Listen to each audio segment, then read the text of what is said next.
Welcome to Baz Travels. After driving 14,826 kilometers through 24 states and Washington, D.C., I've seen rocket launches to the Grand Canyon and Hoover Dam. I've explored Route 66, ghost towns, deserts, snow, and beaches on both coasts. From Vegas casinos to Alcatraz, the White House to Hollywood. Join me for a journey of the ordinary and the extraordinary. Loading destination. Simulation starting in 3, 2, 1.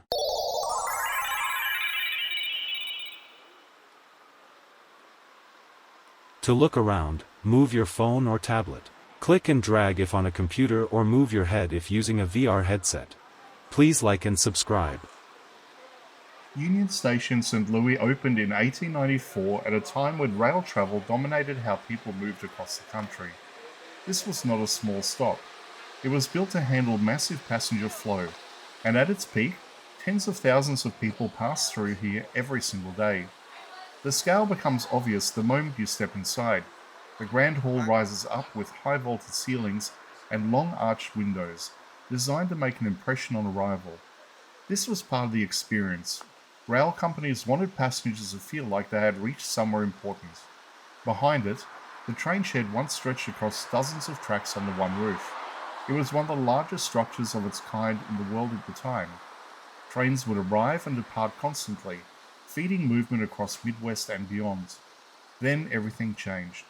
As cars became more common and air travel expanded, rail lost its dominance.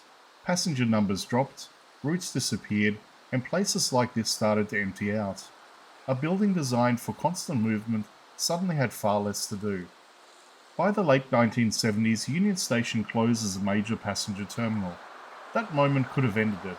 Across the country, similar stations were abandoned or demolished because they no longer made economic sense. Instead, this one stayed. In the 1980s, it was redeveloped into a mixed-use space with a hotel, retail, and entertainment. That decision kept its structure intact, but completely changed how people use it. Now the experience is different. Instead of rushing for trains, people come here to stay, explore, and spend time. The building still feels oversized, but that is what makes it stand out. It was built for movement, and now it holds still. The hotel sits directly inside the original structure, which means guests are effectively sleeping inside a former transportation hub. The architecture never changed to suit the new purpose. The new purpose adapted to the building instead. That is why it still feels unusual. The scale does not match what is happening inside it anymore. It feels bigger than it needs to be, and that tension is what makes it interesting. You're standing in a place that was built for constant motion, but now functions as a destination. The tracks that once carried thousands of passengers are gone, but the space they required is still here. And that leaves you with something you do not see often. A building designed for one of the busiest transportation systems in the country, now repurposed into something completely different, without ever shrinking to fit it.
Simulation terminated.